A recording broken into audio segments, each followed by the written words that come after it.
அனைவருக்கும் வணக்கம். ஓம் ஸ்ரீ லக்ஷ்மி நாராயணா மேட்ரிமோனி சார்பாக அனைவரையும் வரவேற்கிறோம்.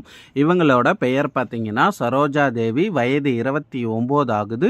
சாதின்னு பார்த்தீங்கன்னா இந்துல விஸ்வகர்மா தமிழ் கொம்புத்தாளி வகுப்பை சார்ந்தவங்க. ராசின்னு பார்த்தீங்கன்னா துலாம் ராசி. நட்சத்திரன்னு பார்த்தீங்கன்னா விசாகம். படிப்புன்னு பார்த்தீங்கன்னா இவங்க பிஎஸ்சி பண்ணியிருக்கிறதா சொல்லியிருக்காங்க. வேலைன்னு பார்த்தீங்கன்னா தனியார் கம்பெனியில் ஒர்க் பண்ணிட்டு இருக்கிறதாவும் சொல்லியிருக்காங்க. திருமண நிலைன்னு பார்த்தீங்கன்னா இவங்களுக்கு முதல் மனம்தான். இவங்களோட எதிர்பார்ப்பு என்னன்னு பார்க்கலாம் வாங்க. வரக்கூடிய கணவர் படித்து முடிச்சுட்டு நல்ல வேலையில் இருந்தால் முன்னுரிமை அதிகம்னு சொல்லியிருக்கிறாங்க.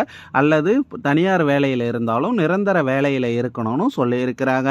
இவங்களோட அப்பா அம்மா என்ன சொல்கிறாங்கனாக்க, வரக்கூடிய பையனுக்கு எந்த கெட்ட பழக்கமும் இல்லாமல் என் பொண்ணை நல்லா பார்த்துக்கக்கூடிய நல்ல கணவனாக இருக்கணும்னு சொல்லியிருக்கிறாங்க. பொண்ணுக்கு முடிஞ்சதே செய்கிறதாகவும் சொல்லியிருக்கிறாங்க. வீட்டோட மாப்பிள்ளையாக இருந்தாலும் ஓகேன்னு சொல்லியிருக்கிறாங்க.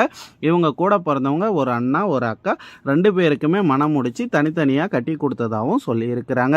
மறக்காமல் நமது சேனலை சப்ஸ்கிரைபர் பண்ணுங்கள், லைக் பண்ணுங்கள், ஷேர் பண்ணுங்கள், கமெண்ட் பண்ணுங்கள். எல்லா கமெண்ட்களுக்கும் பதில் தெரிவிக்கப்படும். பக்கத்தில் இருக்கிற பெல் பட்டனை கிளிக் பண்ணுங்கள். அப்போ தான் நாங்கள் போடக்கூடிய வீடியோ உடனுக்குடன் உங்களை வந்து சேரும். இவங்களோட வசதின்னு பார்த்தீங்கன்னாக்கா நடுத்தர குடும்பத்தை சார்ந்தவங்க தான். சொந்த வீடு இருக்கிறதா சொல்லியிருக்காங்க. விவசாய நிலம் 50 சென்ட் இருக்கிறதாவும் சொல்லியிருக்கிறாங்க. இவங்க வீட்டில் ரெக்வஸ்ட் பண்ணி கேட்டுக்கிட்டதால் இவங்க முகத்தை கொஞ்சம் மறைச்சி போட்டிருக்கோம்.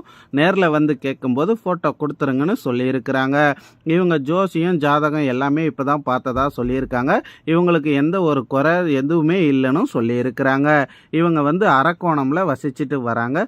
மேலும் இந்த மணமகளை பற்றி தெரிந்து கொள்ள ஸ்கிரீனில் தெரியும் இந்த நம்பரை தொடர்பு கொள்ளுங்கள். மறக்காமல் நமது சேனலை சப்ஸ்கிரைபர் பண்ணிடுங்க. நன்றி.